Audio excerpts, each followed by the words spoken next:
Changes Hands angle from there, Nathan, nice, big nice left kick. Here comes Jordan, Jordy come back with those hands again. Hey, yo, it's your boy back in today.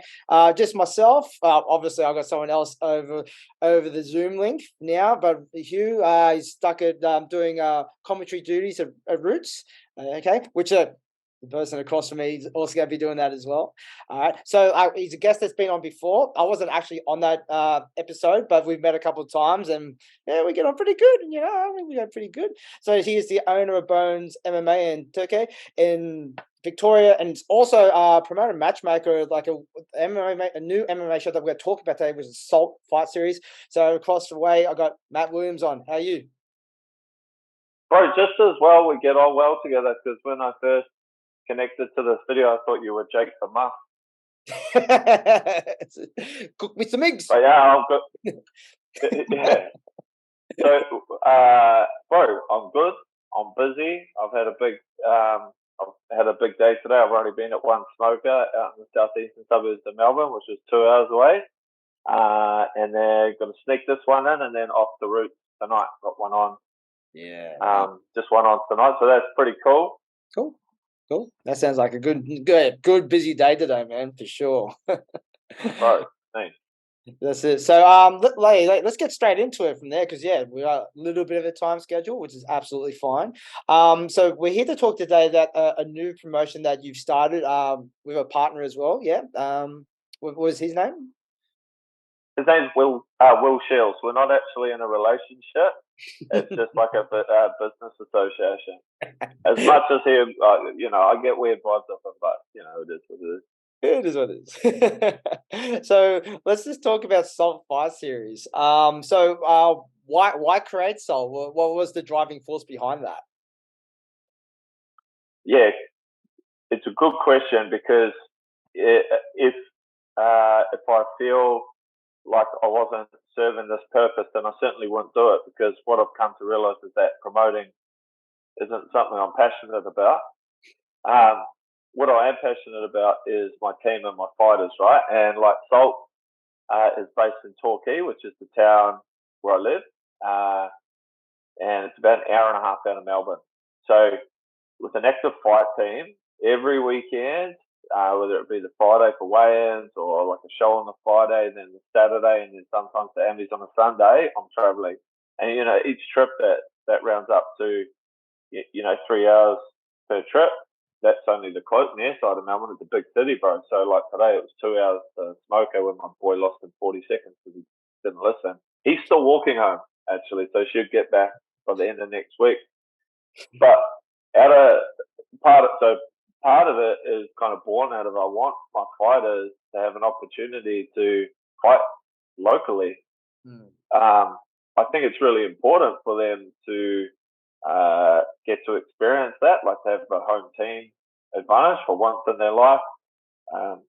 Regional Victoria for a long time has been in lieu of like a decent MMA show, and back in the day, the only reason they actually held them in regional areas is because it was illegal to fight in the cage in Victoria, so we had to drive out to Albury to fight on the opposite side of the border on a football field.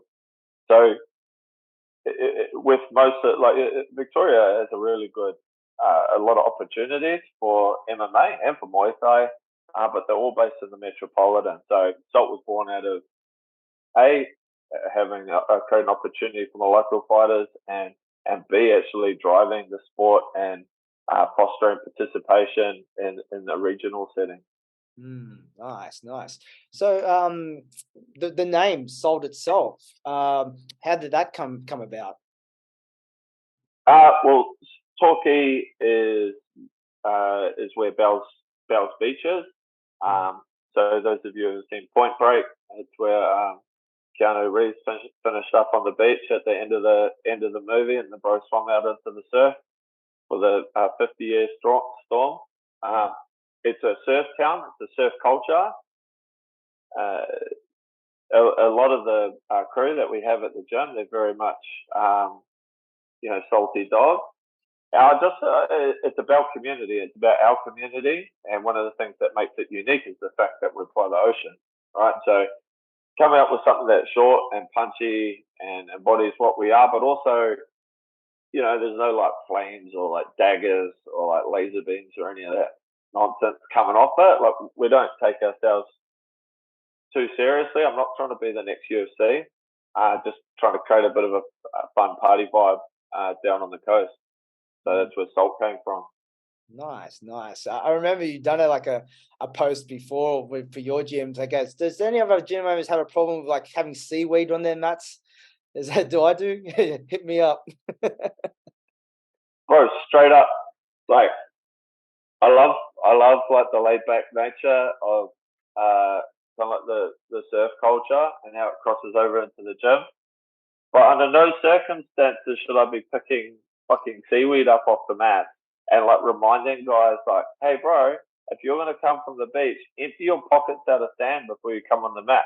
For obvious reasons. They're like, oh shit, I can't have sand on the mat. Like that's what I'm dealing with.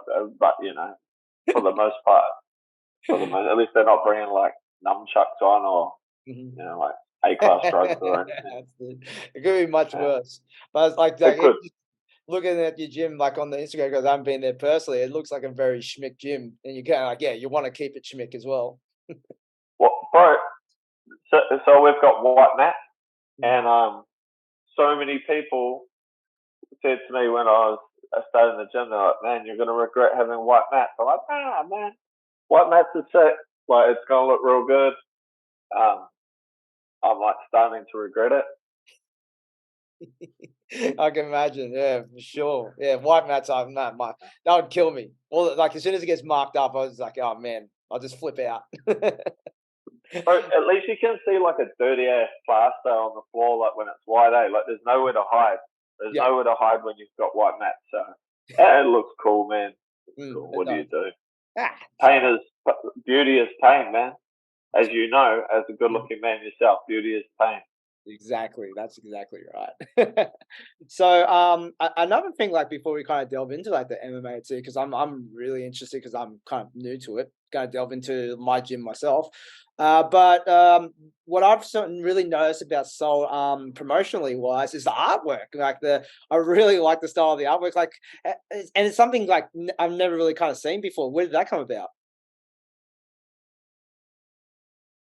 Yeah, look, I'm busy today, but there are times in my life where I'm not so busy, like most of the time during the day. And when we just thought, man, we decided we're gonna do it. We're like, what's the point in doing what everybody else does? Like, there's the really good promotions out there. Why try and compete with them when they're already doing what they do so well? So we wanted to communicate that through our branding. I like the kind of throwback, like I'm real into 80s music. Like I like the kind of Vice City kind of era. Yeah. I like that. And, I'm into a bit of GTA. So I was like, well, let's draw some inspiration from kind of the Miami Vice type theme. And, I was lucky to get on to a good guy who could help me out with it. And it's something a bit fun too, like heaps of the fighters on our show are amateurs. So we've got 4 pro fights for the next card, but 16 fights in total, so a lot of amateurs. And Muay Thai is, in Muay Thai, guys have a lot of fights, right? So as an amateur, the crew tends to fight a lot, and then they fight a lot as a pro. It's not the same in MMA. And so for us, it's about trying to find a balance where amateur fighters can gain experience if they want to, but for many of these guys, I'm real that they might only have 2 or 3 amateur fights and that's their career done. So in respect to that, it's not so much about providing a platform where they can just develop their skills and keep humming them out. They want an experience that they can hold on to. So, try and give them a little bit of the bells and whistles, like a couple laser beams, a bit of smoke, nice poster, take home, So it's about having some fun with it, bro. Nice, yeah, man. Like it does look like quite an experience in there. Sorry, my kid's just like coming just crazy on there. Go clean Shane's car. Exactly. So, with like your experiences in MMA from there, what has the landscape been for like amateurs and pros in Australia? Yeah, it's like in your own opinion. Yeah, man. Look, I think I'll compare it to my own experience. Uh, I had a very short-lived experience as a pro. I got the shit beaten out of me by Josh Della, rest, bless him, and had my orbital fractured and smashed my hand to smithereens up on the Gold Coast. But that was my foray into the professional MMA rank.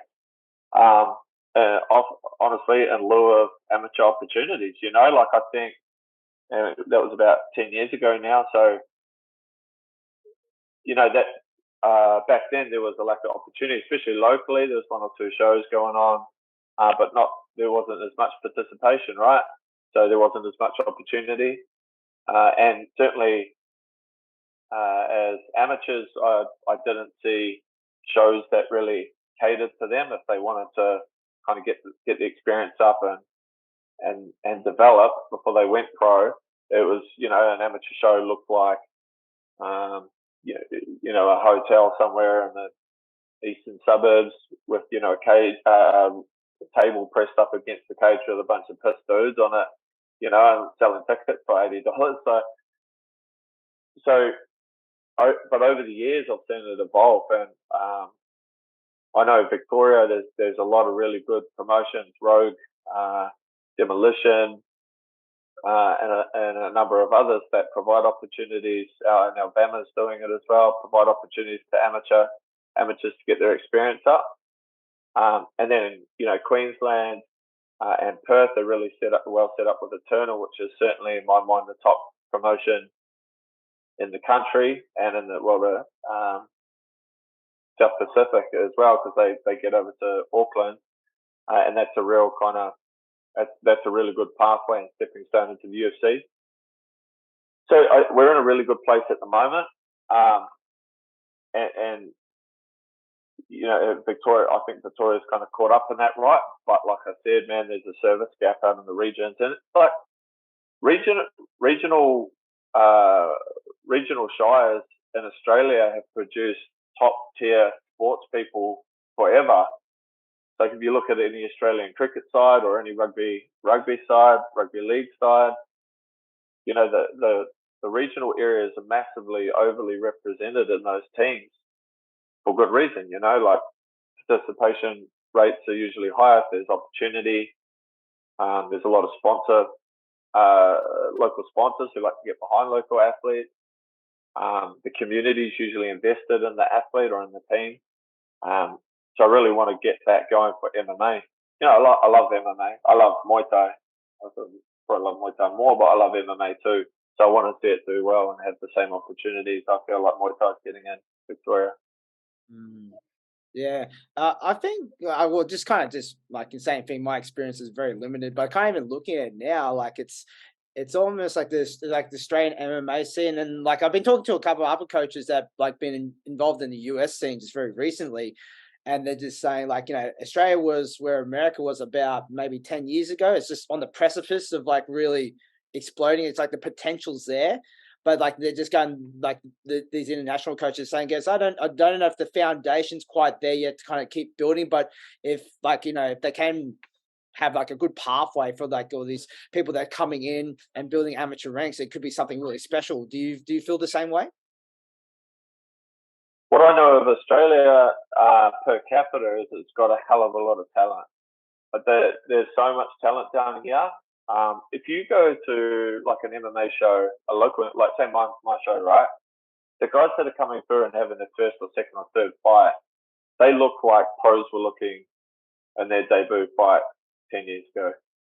You go to like the Smoker that I was at today, it was an interfight, it looked like a fight to me. But the guys there having their first or second experience, man, they're good. And they know and understand MMA as a style of its own. They're not coming in being like the guy from the boxing gym looking to test out his kind of shoulder rolls or whatever. They're not the sumo wrestler. They know MMA and they've started with it, often from kids, so the level here is really, really high. And we see that on the world stage. Like Australia and New Zealand, their representation in the UFC at the highest level is per capita is huge. What I feel that America does much better than Australia, and they do it, across the board in all sports, is they're really good at commercializing and taking sports into the entertainment realm, right? Like that's, I went to Culture Kings, a store down here today, and on the rack, you're not looking at, on the t-shirt rack, you're not looking at like AFL t-shirts and stuff like that. It's all American sports, right? Because it's so popular and they've done such a good job at commercializing. I think that's the difference. But then there are these kind of flag bearers in the scene. Hex has done really well, and they've kind of just come back and stepped up big time. But Eternal, they've got some huge sponsors. They've got like Profit 12.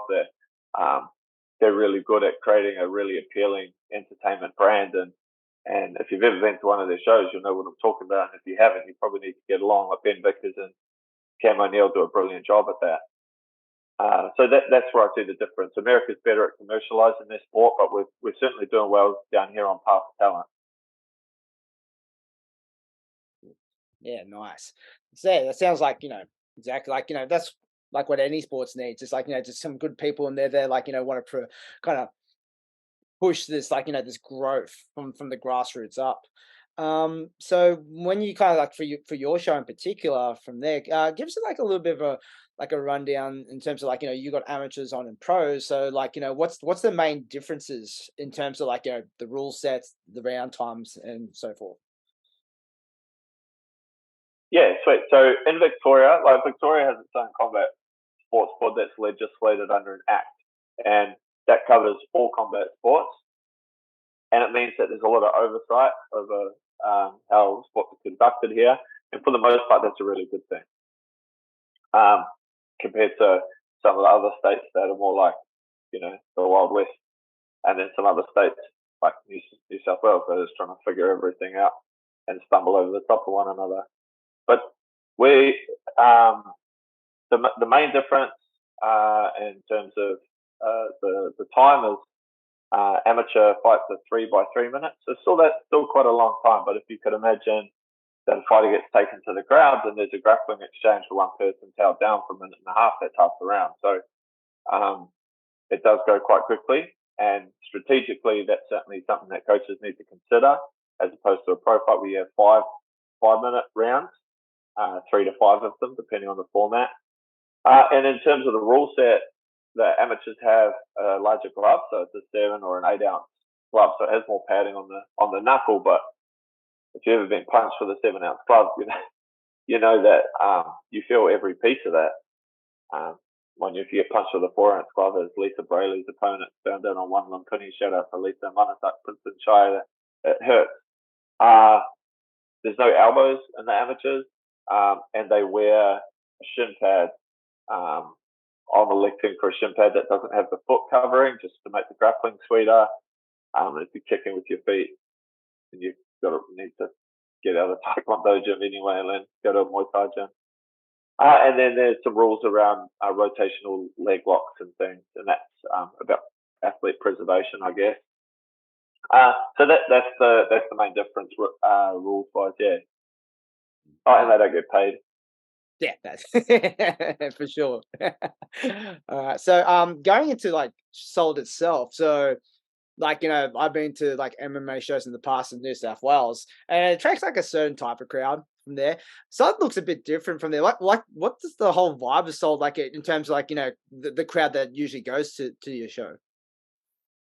Yeah, that's a really good observation, bro. And that if we were inviting the MMA community into our home, right, like into our community. So we wanted to be really careful that what we're bringing to the community served the community and was of interest, and then was in keeping with our objectives of trying to grow the sport and foster participation. And that's amongst different demographics too. Like I want the kids program to be pumping at my gym, not just because it makes me rich, because it won't, because it's martial arts and there's no money in gyms, but because I want to see kids in the sport. So it has to appeal to the parents and the kids, etc. So we've done a couple of things to to bring the right people on board. One of the things is we start in the afternoon, so we start instead of starting at 6-7 o'clock, which gives people plenty of time to get pissed before they come along. We start at 3:30, which also means the sunlight's coming through the windows for the first half of the show when the amateurs are on. So it also, it helps give it the kind of amateur feel before the lights go out and then the smoke and pyrotechnics go off. But we also invite children in. So we've got a family area that's liquor free. So you can buy a cheaper ticket to come sit in the family area. I think having kids there, it softens the vibe too, like softens the energy. There are kids running around everywhere, and rather than being like, "Come here, you little shit, get out of there, go sit down," I'm like, "Run around, man." I took some of them out the back, and so I think that adds to the vibe. Then I was strategic with my network about which gyms I invited in too. So inviting gyms that I know I align with culturally in terms of my gym, because there's some that I don't, that's just the reality. All kinds of different people open up gyms for different reasons. Some self-serving, some serve communities that I'm not part of. Some, I love to hang out with, and I think doing something a little bit different gave me that opportunity to go, you know what, come down here. It isn't in Melbourne. It is a bit of a holiday spot. It is a bit of a party. So come do something different. People have been on board with that. But then there's like pro-social messaging that we go out too. So at weigh-ins, I was pretty clear. I'm pretty clear with the fighters. Like, if your mates are going to come down here and be a dick, then I'll throw them out myself. And just make that really clear. On the ticket, there's stipulations about the type of language that's appropriate. No booing, like support your guy, but don't be a bogan. If you're gonna ride your jet ski down here and like Yahoo and shit, then don't bother. Come down the family Volvo, and like you still have a good time. Like we've got Bells Beach Brewery, one of our large sponsors. They're down there. The bar was pumping last time. We've got Flow State Gin. They're selling cocktails, so like people are still having a good time, but they're doing it under the context that we've provided for them, I guess. Nice. Yeah, no, it sounds really good what you're doing there, both of you, for sure. So, how about you talk us about your last show, like just a couple of highlights from there that, from like the fights itself, and even like a promoting side that you kind of learned from? Well, I think one thing that was worthwhile for me was learning that I don't like promoting. I think that's a good thing to know, because it really keeps me in check with why I'm actually doing it. And it makes me,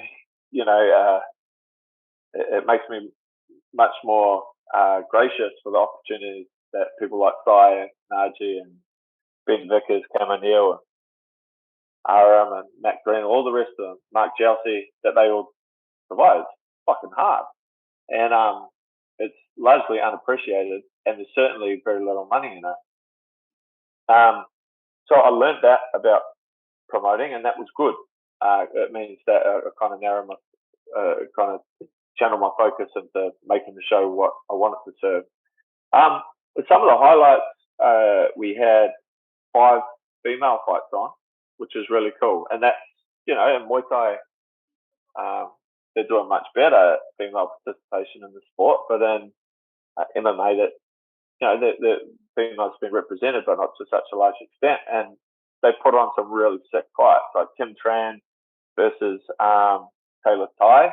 They're 2 young flyweights. Tim's actually just come down to me now, but that fight on YouTube has had 130,000 views because it was so entertaining. That was an amateur fight. We had Amina, she's the stablemate of Alexander Volkanovski from Freestyle Wollongong.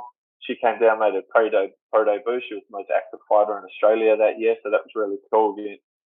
A friend of mine, Amy Chan, the boxer doctor, a Muay Thai girl, actually made the crossover. So that was a huge highlight. Certainly the fight of the night was a guy called Torquay, who's fought on Roots before. He's one of my guys, and he fought a guy called Val Sharapov from Adrenaline MMA. And that fight, if you haven't seen it, go check it on YouTube. It was incredible. So both guys got dropped several times, and The crowd was going crazy. But man, like there's just to know at the end of the night that you added value back to the community and to those people's careers or those people's experience. That was certainly rewarding for me. We had Hugh O'Donnell come down and do the commentary. He's going to be joining us on the next one too, and he did a good job. I'm sure he made half of it up. Just, probably had the jiu-jitsu encyclopedia in front of him. Just rattled off a couple names, but it was cool, man. So really looking forward to the next one on the 18th of March. Nice, excellent. Yeah. He was saying he had a fun time there. He just goes, yeah, I was just winging it, but yeah, it was pretty fun. And he goes, a very nice spot as well there in Victoria. Absolutely, man. He was. It was hard to get rid of him, to be honest. Yeah, well, he's coming back though, so maybe he might not come back after this one. He just stays. Sure. So yeah, you do have your next show coming up from there. What can we expect on that card? Is there any really exciting matches that you're looking forward to? Yeah, man. Like, I certainly pride myself on making and putting a lot of thought and energy into creating good fights, even at the amateur level. Like, I'm not putting debutantes in or one-on-one guys who I don't feel bring something to the show. Like, we've had a ton of nominations. The success of the last show has really driven this. But I only want to put on fights that I would want to sit down and watch for 9 minutes. And I think when you do that, you get quality outcomes. And people want to be a part of it because they go, oh, yeah, this is a fighter's promotion. Like, this is for the fans. This isn't just trying to get bums on seats. There's a ton of fights. There's two amateur fights in particular that I can't wait to see. One is a rematch between my girl Samantha Barrable and Taylor Ty. Now, they had a fight on my friend Wayne Carl's promotion, but Sam took that on 2 days' notice, and it was a very small cage, and she got out wrestled. She's like a really exciting fighter to watch. So she spins, like lots of like real low percentage, but entertaining technique. I can't wait to see those two come back together. I've got two exceptionally good southpaws, and Lachlan Patterson, who's one of my guys. He's 5-0 in striking-based arts. This is MMA debut, going up versus a former New Zealand amateur boxing champion, Sheils Ismail, trained by Rita Gilbert from House of Spades, another striking gym. A lot of the fights are striker versus striker, right? And I've got a very big cage with a hard floor, so it really lends itself, that hard track really lends itself to exciting matchups. And then at the top of the card, I've got a sick fight. So I've got the Feral Fowler, Dave the Feral Fowler. Now, he was 7-1, and in 2016, he stopped fighting, but he's still a young man. He's back now. He's got a jiu-jitsu black belt wrapped around his waist. I can't wait to see what happens when he gets back in there. He was just knocking everyone out in the country, and he's taken on the Tasmanian hard man, the tumbleweed, Stu Deer. He's got mastered an art called Stew Fu, or Stew Fu, depending how you read it. And he's fought Israel Asanya, he's fought Jake Matthews, Callum Potter, and I've sparred him before. It's like sparring a cow. But he just keeps coming forward. You hit him in the head, and he doesn't give a shit. He'll break your hand on his head, but he's very, very good at it. So that's the main event, and that's going to be sick, man. So there's 16 fights on the card. That I'll put effort into every single one of them. I can't wait to kind of kick back the next day and enjoy the fruits of our labour. Yeah, nice. Yeah, it sounds like an awesome one for sure. So just before we just kind of jump off the salt from there, was there anything else that we might not have covered about salt that you want to discuss out? Only that that you should buy the live stream, and not just because I'm telling you to, but because you should want to. It's streamed by Paris Productions, who does all size stuff, so top quality. You know, we're playing retrospectively on network television weekly on a Monday. The YouTube views are up over 300,000. It's a really good show. We package it. We spend a lot of effort in the production. So if you want to check it out, you want to see something a little bit different. If you're tired of if you're tired of seeing the same thing every week, this is different. So tune in, so I can pay my rent next week. But that's about it, bro. Hugh O'Donnell will be on there having a chat. We've got a former professional wrestler, Chris Trianopoulos, like a tree on top of us, I call him. He's my co-commentator when we commentate Boa Super 8, the premier grappling promotion in this part of the world. And we've got Eleanor. Eleanor is a real estate auctioneer. She's a very good MMA fighter in her own right. So those three together are heaps of fun. Nice, excellent. Yeah, if I get the info like on the live stream from that one, I'll post in the link below as well, like in podcast. And yeah, for sure, I'll be having a watch it myself. It should be good fun. All right, so look, let's go into the next part from here. So we're good for time. Yeah, we're good for a little bit more. So you. Yeah, you were commentating with Don Miller at 1774 down in Sydney last week. From there, I had Kai Wheat-Jones on, who O'Donnell was up near the top of the card as well. Let's just do like a little recap of that, yeah? So I didn't really see too many fights before Kai, yeah, because I think there was like about maybe 6 or so fights before that. Do you remember any kind of standout performances there, Matt, from the commentary booth? Yeah, man, there was a ton. Like, man, that was a sick card. So I felt that 1774, the 5th edition, had left the 6th edition with some pretty big shoes to fill, right? Like back in November 12th or something. That was a crazy card. Hugh O'Donnell, Jonathan Olu, etc. And was really impressed. I haven't commentated a show in New South Wales before. I thought the Portuguese Club was a really cool venue. I was sweating my balls off. But that you don't need to hear about that. But it was a good time, man. I loved Michael Zelinsky versus Fayed Hader. I thought that was a sick fight, real clash of styles. Zelinsky, the walk forward, the pressure fighter, knee fighter versus the up and coming Famir. And I thought that super bantamweights all across the country should probably be paying attention to that. Grace Allison versus Rama B. Nong B. If you haven't seen that fight, damn, that's worth going back and watching. A super close fight. Again, clash of styles. Grace Allison has a beautiful teeth and really strong boxing coming out of Dynamis Gym. Congratulations to her and her team on getting the gym up and running, but also then fighting for the gym. It's really hard to do to actually fight out of your own gym. It's not borderline impossible, but she made it look good. She beat Rama B on decision. A really close fight. I thought that B had done enough, but it was one of those fights where, depending how you're judging the fight or looking at the fight, could go either way, eh? And then who was after that?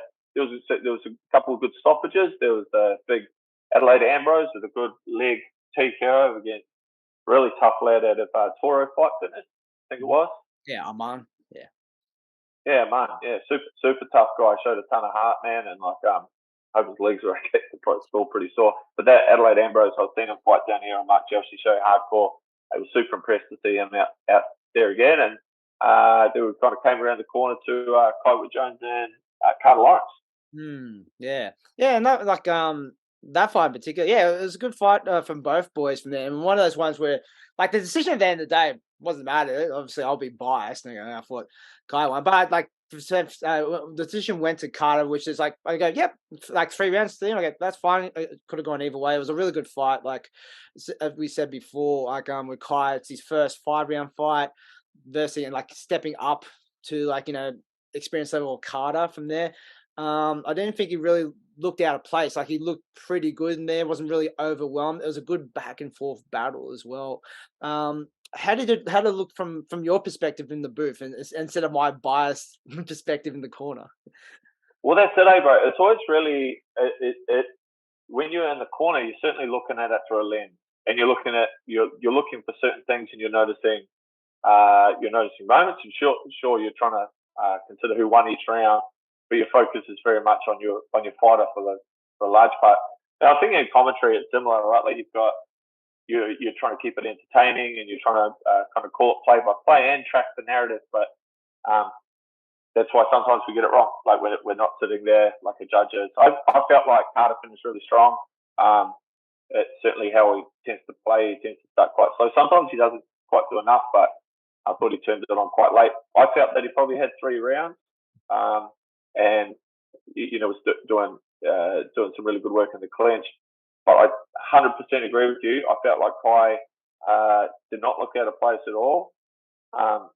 It was really cool to see him go actually prove himself at that level. I feel like Carter Lawrence is very much a gatekeeper to the top of that division, and he didn't look out of place. And to go up against another guy who matches him for range, for height, when he's been fighting much shorter people, I think he's got the skills to match it there. And his first 5-round fight against Carter, who's been fighting a lot in Thailand, he's been spending a lot of time in FA group, and pretty much most of his last fights in Australia, as they've gone the distance, by the Hardcastle one, have been 5-rounders. So yeah, that was really cool to see.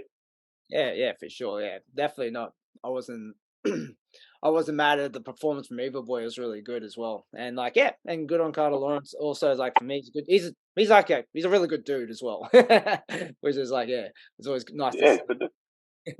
So after just kind of quickly going up the card from now, I didn't really catch Samuel Gardner versus Singnum from PTJ Gym.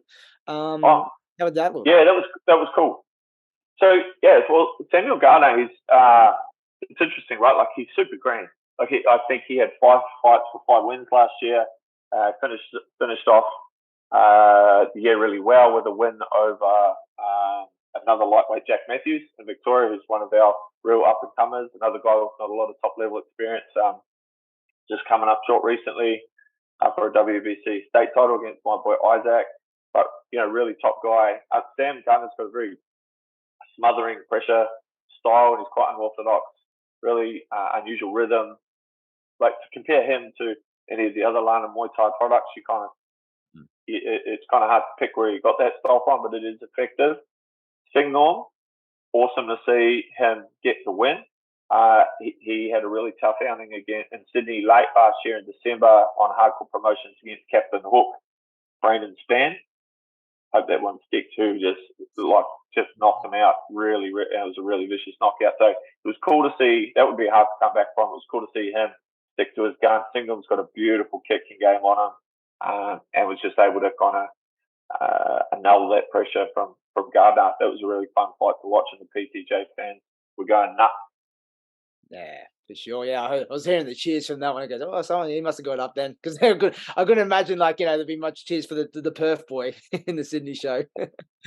Nah, there weren't many of them travelling down, bro. Nah, but actually, spend all their money on Monster Energy. True. Actually, when we go to the last fight, I was actually very surprised by the crowd cheering from both sides. The Thai getting huge cheers, and then David on the other side. We'll get into that a little bit later. But going up the card again, so we had Cody Jameson versus Chris O'Beaton. I didn't know much about Chris O'Beaton from there. And Cody's just coming off a big run of fighting some really big names, and not looking too bad. But man, the body kicks was absolutely insane on this one. Yeah, I didn't know Chris O'Beaton before, but I do now, and I'm a big fan, man. He is tough, and that was Jamison coming in for his 30th fight, WMC middleweight champion. He's coming off a real nasty injury too to his elbow. I'm not sure if you've seen the CCTV in the gym where he got dumped and he put out his arm, and his elbow went, did a U-turn back on itself. It was pretty horrible, but that was cool. Jamison is tough, man. He's got beautiful boxing. I love his rips to the body. The body kicks are super hard in the left knee. That was the cherry on the top. That was just that was the stuff highlight reels. The guys who make the highlight reels dream about. That was super hard and right on the button. But O'Beaton was tough, man. He got up several times and had his moments too. He's going to be a problem for middleweights. I'd love to know if he can maybe go down a division. There are some really tall guys at middleweight, but certainly didn't look out of place facing one of the best of the best, man. Yeah, for sure. His game as Chris, especially both the Cairns boys that were on there, were game as. They were going they're a little bit outmatched for these ones. I don't know if maybe it's a short notice thing for Chris as well. But for sure, if he can drop down a weight division, like he could be a force to be reckoned with. No, there's absolutely fights out there for him, no way. But and like he's a strong guy, he's got muscle bound, and but yeah, I'm looking forward to, and I'll pay attention to what he does next for sure. And Jamison, of course, there's some exciting fights coming his way, I'm sure. But most of his opponents will have their phone on silent. Exactly. All right, so up the card again. So we had Max McVicker versus Pinpech Balchamek from there. For myself, like just watching, like this is the first time I watched Max live because this is the first time he fought in like New South Wales. But like it's mesmerizing how he moves, and like Pinpech is no slouch either, and like the speed on these two boys and the reaction time was like absolutely amazing. Yeah, big time, man. This was a sick fight. This was. I'll be honest, this is probably the fight that I was the most excited about coming into the evening. I've seen Pinpech fight on the stadium circuit, Pit India show. I've seen him on a couple of the entertainment shows. I know how good he is, and like he certainly was the smaller of the two, only weighing in at 65, which is quite closer to his walk around weight. But he's a top tier guy. And I felt like he might have kind of underestimated Max a little bit. It looked like probably got him 2 rounds to go, oh shit, I'm in a fight here, and this guy's really, really good. And by then, Max was casting spells on him, man. He was like a little magician. Coming back from a broken foot also, and off his big win over Damon Nelson at 67 up in Western Australia late last year. Oh, it was mid-year. Yeah, I don't know. I can't in the time space continuum and go back and tell you, but it was a long time ago. But man, Max looks so good. He's got such a beautiful eye. He knows how to score. He knows how to clinch. Just really, really impressive. I think there's I'd love to see him fight someone really top tier next. Like one of the big titles. Maybe that's international. I don't know, but I'm sure Kieran's planning out the next step carefully. But big things in the future for Max McVicker, that's for sure. Mm-hmm. Yeah, for damn sure. Yeah, it's like like you said with Pinpech, you kind of like got a feel that he goes, oh, this was a lot harder fight than I expected it to be. As soon as you start seeing the cartwheel kicks and everything start to come out, you go, the times just like go, oh, I'm going to try anything here to try and get it up. But man, he was here to win. Like, don't get me wrong. Like that Bunchie gym, like at Chiang Mai, they were here to win, and he was fit. He came fit. Sometimes you get the ties that come over and they're like, having a cigarette out the back, putting $50 on their own fight. But he was here to fight. I just don't think he expected, such a, such a man in front of him. Mm-hmm, for sure. And how was the walkout, bro? But Oasis, Maximus, all the rest of it. Like, it was pretty cool. I was entertained. Yeah, that's a Gladiator reference. If you I think a fair few of the walkouts were on point that night for sure. So yeah, man. Like, well, I had my back to most of them, but I could see the crowd. So I was enjoying it. Yeah, nice. Yeah, no, the vibe was immaculate at 1774. It was awesome vibe. Yeah. All right, so going up from there, so we had Damien Nelson from Lana Gym from Perth made the travel to fight the Fire Hugh O'Donnell from there. And hats off to Damien Nelson, man. Like he came in with the right game plan to kind of just kind of stay away from, to circle off from Hugh, keep at a distance a bit. He was landing the head kick that kind of stopped the fight. He was he was landing that a bit throughout the fight as well. Yeah. Yeah, bro. Like, don't get me wrong. We didn't put it in his head, but if you listen at the start of the commentary, me and Don were talking about his head kick. That left head kick, we've seen it before. He gets it up. He gets it up very easily, and he's pinpoint with it. And Hugh wore a couple of them before the big exclamation point came along. Damon Nelson played a very smart game, was well prepared, shut Hugh's pressure down quite early, and was breaking his rhythm really nicely. I felt Hugh was starting to finish really strong. Hugh was starting, the big wheel was turning. It's like Hugh O'Donnell fight without a little bit of blood. And kind of wakes him up.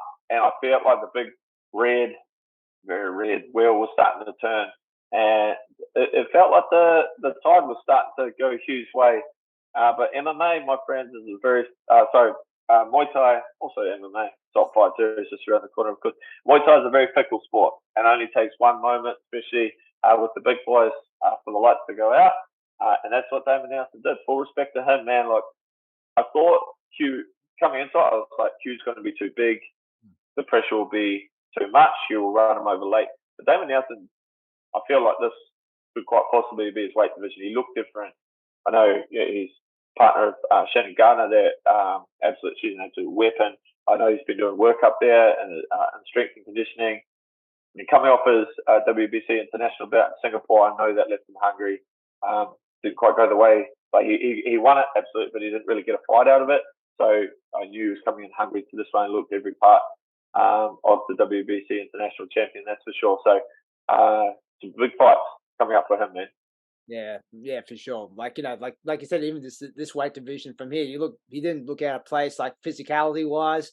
He's like, the technique's there always, because he's just been a long campaigner on the IFMA circuit and in pro ranks now. And it was just interesting in that last round. You could see that, like, they call like Aram in the corner, just telling you, we got to need this round. We need the pressure on there. And like and Damien, like, just took the timing really well. He just timed the head kick from there, and then Elias applied the count, but wasn't seeing what he wanted to see from Hugh and stopped the fight. Yeah, that's right, man. And I saw that Hugh recently announced he's going to take a little breather, which is good. He's one of the most entertaining guys, the most promotable guys in Australia, because he goes to war and he goes out on a shield, and that's awesome. But we want to see our guys take care of themselves too. Hugh's fighting the best of the best, but he doesn't. That was Damon Nelson's like 38 fights or something. So there's plenty more fights in the tank for Hugh. We wish him all the best, man. Like, it's good to take a little step back. He's a young man, very handsome, and he needs to focus on his commentary career for Salt Fight Series. Around the corner. Yeah, right on. All right, let's just go now to the cap off from 1774. So David Penepe versus Beckham, big win champion Jim. And like this was a really good fight. Like Beckham, like, smaller than the two, but that kind of very Moi Fameux style. From there, like, very good, like, timing on, like, this. He just tried, like, in the clinch earlier, he was trying to sweep David a lot and pinpointing the kicks. But but then I think as the fight wore on, David, like, really gained some really strong momentum and even, like, tied Beckham to the point. What do you think? Yeah, this fight was super close, man. This was a very close fight. I thought I felt like David did enough to get it. Certainly his work in close was really effective. Some beautiful short elbows, some great work in the clinch. He had some big moments at range as well. But finished really, really strong and had the crowd at his back. And I felt they really spurred him on. The Moyu crew were awesome up there. They made the drive all the way up from Canberra, and honestly, who wouldn't want to get out of Canberra? But also to support their crew. So I felt like David finished strong. I felt like coming into it that David might have a more significant edge than he did. I've seen Big Win fight over in Thailand quite a few times, but and he had the huge win over Victor Hugo by knockout to get the belt in the first place. So obviously he's a very good fighter, but I felt like I hadn't seen him fight the experienced kind of technical campaigner like David. So that was an incredible fight. The atmosphere and there was insane. We couldn't hear it. Me and Don couldn't hear each other through our headphones. So my throat was a little bit hoarse the next day. But man, being ringside, that was sick. Oh man, yeah. Like the cheering was awesome. Like, but like I was saying before, like there was a cheer squad for a big win. Like, I go, where do these people come from? Like, it was just like, yeah, so bizarre. There's a lot of ties up there, man. Like that, we know New South Wales has a lot of them. I think people were appreciating what they were watching, and they were watching really like two of the best guys in the world in that division, fighting it out, and with high stakes. Like the WBC international title, like that that's really high stakes. It's very much a stepping stone onto the world title. Got Salim Khan, the world champion, Armenian, I believe. He's out of Tim Fisher's Revolution Gym. They're one step away from fighting him for the world title. It's big stakes, and it was beautiful Muay Thai the whole way through. Well done to Kieran and the team. Yeah, for sure, man. Yeah. All right. So, close fight. Yeah, it was good. Like 1774. Like it seems to build each show. Like last show was really big, like you said, and like I don't know if they topped this, but like I know like it's the fights are good, but it's just the crowd. The crowd really made this one as well. Yeah, it was sick. Like Portuguese club, it's an interesting place. It's got quite a kind of stadium feel, but I think it was appropriate, even for a WBC international title. So it was really cool, and man, the acoustics in there were mental. So I look forward to being invited back if you're listening, Aram and Matty Green. For sure. All right, man. So I'm not gonna hold you too much longer. Okay, so but yeah, so 74. Remember, guys, to watch Salt Fight Series. That's coming up soon. From there, your boy Hugh O'Donnell's gonna be commentating, and if you want to get behind something really cool, get behind Salt Fight Series. Yeah, sweet. So, other than that, mate, I really appreciate you jumping on a bit of time. I know you're a busy man today. From there, but where can they catch Salt Fight Series or catch yourself in your gym, like on social media? So, Salt Fight Series will be broadcast on livecombatsports.com.au. If you follow our Instagram, Salt Fight Series, we will be posting the link in the lead up to the fight. You can catch us on every show in the country, bro. We're Bones Torquay, we call ourselves now. On Roots tonight, on about 330,000 other shows this year.